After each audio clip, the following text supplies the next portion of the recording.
I just spent 2 months in Bali, Indonesia, and currently right now I'm in sunny, aka rainy in Vietnam. I think this gives me a unique perspective to really tell you the main differences between Bali and between Vietnam, and to see which one you would personally prefer to be a digital nomad or do remote work. The biggest distinction between both places is the fact that Bali really is like Disneyland for foreigners.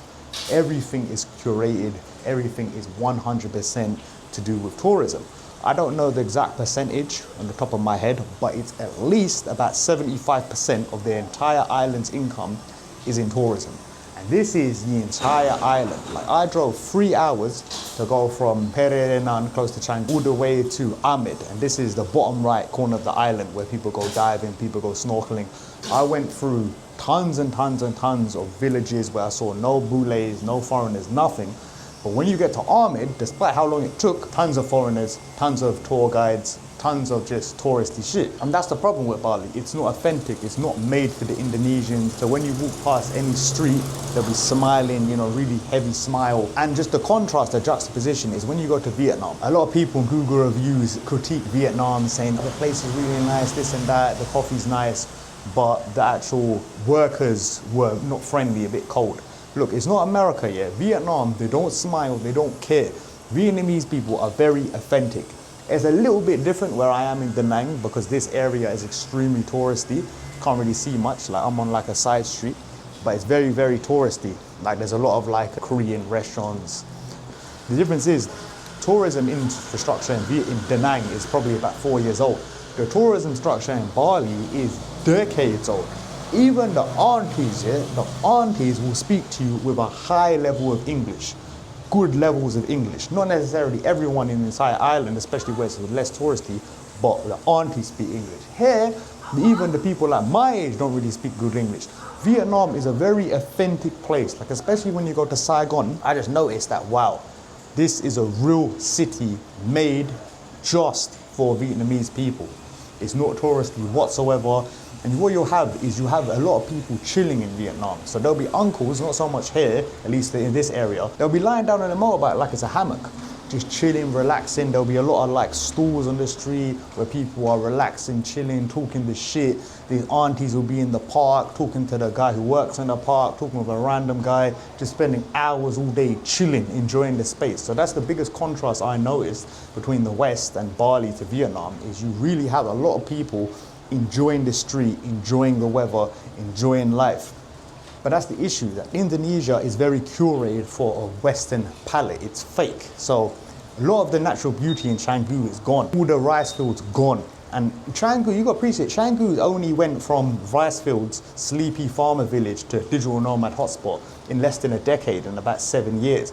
I guarantee when I go back to Bali in a couple of years, I will notice huge areas of natural land that's just gone and leveled. Because it's kind of like, it's a bit ugly. The problem is, if you're just going there, talking to tourists, talking to other digital nomads, like, what's the point? Obviously, it's like being in the West, but it's obviously much cheaper and the weather's good, so I appreciate that. But the reality is, Vietnam is a much more of an authentic, genuine experience. But here are some issues that I personally have with Bali. The number one issue is the food. I'm telling you, yeah, if you know even somewhat about food, if you know about seasoning, you can tell that the Indonesian food in Bali is not good. Like, you can eat very cheap in Bali, don't get me wrong, even cheaper than Vietnam in some places. I actually saw a plate of chicken and rice for 35 cents, 6,000 Indonesian rupiah. But the local food is very basic, very unflavorful. The gararungs, I've never ever been wowed in my life. In contrast to Vietnam, obviously the food is exceptional. And this is the food, the local food's really good, very healthy, a lot of different, it's very light fur, it has a lot of herbs, has a lot of different texture, there's so much variety. Like, Vietnamese food is exceptional and very, very cheap. But the issue is, because they cater to foreigners in Bali, you can't listen to reviews. If you know about food, there's so many places where the reviews were golden. Oh, the review's amazing, the food's great, whatever. The food is ass, the food is average. There's only a couple times that I've eaten food in Bali where I actually enjoyed it. Like, there's one ramen place in Canggu that's pretty good. But the problem is it's more for substance rather than style. The workers in these places are not taught real techniques. They're not taught how to make food, how to season properly. They've got high turnover rate where people come from Java to work in Bali. So therefore, they don't really treat cooking seriously. The best example is coffee. It has a huge coffee culture. So many Westerners, Instagrammers, you go to it was like this Denmark cafe, I think it was, and it's hella people, hella stacked to boot. I had coffee countless times in Bali where they don't know how to make coffee. They don't know how to keep it hot. They don't know how to make the beans right. So you'll be having hot coffee, cold, lukewarm. So what it is that's a perfect metaphor for the fact that it's style of over substance. These people don't know how to actually make food. They don't know how to actually create coffee. So it's a perfect example. It's just a place that's suited for Instagram, suited for influencers, rather than someone who actually enjoys coffee. In contrast to Vietnam, I would say, has the biggest coffee scene in the world. There's coffee places everywhere. Coffee's been huge in Vietnam for the last century, since the France bought it. And you have so many different Vietnamese coffee varieties. You can get coffees from the street, you can get coffees anywhere with very, very good standard. The contrast and juxtaposition between the coffee is huge. And also there's the money. Now, if you want to actually get a nice apartment in, because there's so many stupid Vietnamese foreigners who pay a lot of money, it's 1,500 euros a month for accommodation for a place that has terrible, terrible infrastructure. And that's another thing. The infrastructure in Bali is the worst I've ever seen. I mean, bro, the infrastructure is terrible. Constant potholes, the road just being broken. I've never seen worse infrastructure than that. I mean, the infrastructure is ass. In contrast, the infrastructure here in Vietnam, there's a reason why they beat America. They know how to make stuff. The roads are nice, very little crap on the side street. In contrast to Bali, brother, if Vietnam's infrastructure is a 10, Bali's infrastructure is a 3. It's by far the worst in Southeast Asia. There's one main road from Chiang to freaking Kuta, so it's an important route. Most of the road is just basically a quarter of the way made in sand and dirt, and it's so difficult on a big motorbike to navigate that. That's just a perfect example. There's a lot of style over substance. Of course, with networking, I haven't really been a networking guy, but of course, there's a lot more high-level entrepreneurs in Bali for a reason. I met some guy who sold a lot of houses there. There's a lot of people probably making 10K a month, but again, don't believe everyone, because a lot of people can lie. I can tell you I've made 10K yesterday, unless you actually see proof. Is meaningless. In contrast, Vietnam is obviously on the come up. There are a lot of digital nomads right now in Da Nang, but there's a lot of brokies as well who came here just because they want to escape their life or whatever. But of course, if you want to network, it makes a lot more sense to go to Bali in contrast to going to Vietnam. And in terms of the price, now in Bali, you can eat a lot more local, but the food is ass, so I wouldn't recommend it. Whereas in Vietnam, if you stick to local spots, you can really spend about $1.10 per meal, $1.20, and you're eating pretty good. And the international food that I've tried, especially Korean food, Asian food, is a high standard. And in Saigon, you can definitely get very good food from the entire world, because Vietnamese people, food is very important to them. So it's not like Indonesian where the food is ass, no offense. It's to a high standard in most places, so you expect to at least get a good standard of food. And in terms of accommodation, now I booked this on the same day. It's not that nice, for about $15. So it's really, really cheap.